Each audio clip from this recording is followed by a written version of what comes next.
নমস্কার বন্ধুরা, কেমন আছেন আপনারা? আশা করি আপনারা সবাই খুব ভালো আছেন। আমিও কিন্তু বেশ ভালো আছি। পিয়শ্রী ব্লগে আরও একটি ব্লগের সঙ্গে স্বাগত জানিয়ে ব্লগটি শুরু করছি। আশা রাখছি আজকের ব্লগটাও আপনাদের খুব ভালো লাগবে।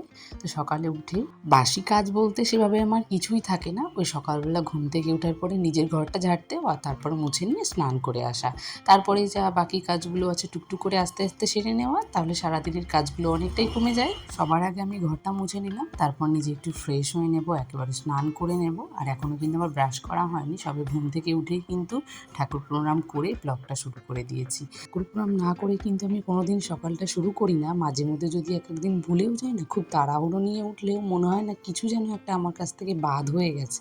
তো তারপরেই তখন মনে পড়ে যে তাড়াহুড়োর জন্য কিন্তু এই কাজগুলো আমি করতে পারিনি।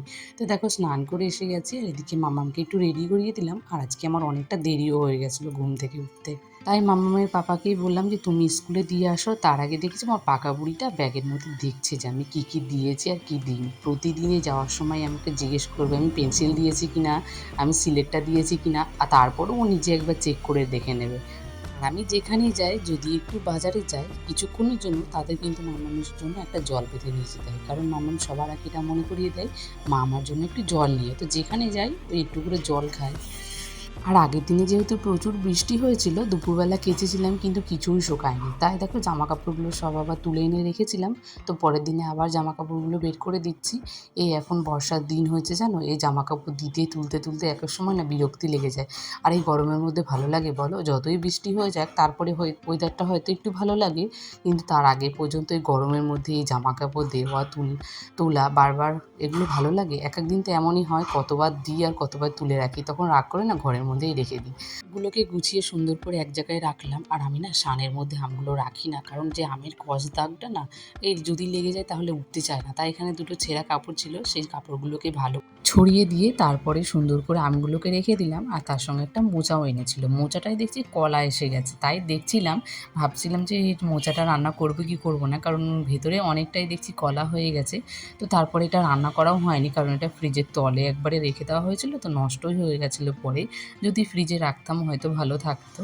তারপরে ফ্রিজ থেকে 2 রকমের মাছ বের করে নিলাম, আর ছোটো গোটাটাই ছিল চিংড়ি মাছ। তো চিংড়ি মাছগুলো আমি আবার উঠিয়ে রেখে দিলাম, যেহেতু একদিনে দুটো মাছ রান্না করবো না। আর এদিকে কাটা মাছগুলো আজকে রান্না করবো, তাই কাটা মাছগুলো একটু বরফগুলো গলার জন্য জল দিয়ে রেখে দিলাম। তারপর আসলাম ঘরের কাজগুলো আগে কমপ্লিট করে নেবো ভেবেছি আজকে। তারপরে আজকে রান্নাঘরে যাব, কারণ কি বলতো, ঘরের কাজগুলো ফেলে রেখে যদি আমি রান্নাঘরে যাই তাহলে না ঘরে আর আসাই হয় না। তখন সেই কাজগুলো করতে করতে প্রায় 11টা মতো বেজে যায়, কারণ রান্নাঘরের সব কাজ কমপ্লিট করে তারপরে আসি। তো তখন কিন্তু অনেকটা দেরি হয়ে যায়। আর বাসি বিছানা পড়ে থাকলে এটা মাথার মধ্যে ঘুরতেই থাকে যে কখন আমি বাসি বিছানাটা তুলে দেবো আর ঘরটাকে একটু পরিষ্কার করব। তাই ভাবলাম আজকে একটু মাথাটা হালকা করেই তারপরেই না হয় রান্নাঘরের দিকে যাব। তাই আগে আমি ঘরটাকে ভালো করে গুছিয়ে নিলাম। আর এখানে যে মামামের যে পুতুলটা ছিল, তো সেটাকে একটু আমি রেখে দিলাম, কারণ মামাম এর আগের দিন বের করেছিল। কারণ এটা আমার একটু কি বলো তো সাজানোর জন্য রেখেছিলাম, কিন্তু মামামের আর ভালো লাগে না। মামাম এটা নিয়ে খেলবে, কিন্তু 2-1 দিন খেলেছে, তারপরে খেলার শখ মিটে গেছে। তাই ভাবলাম এখন রেখে দিই।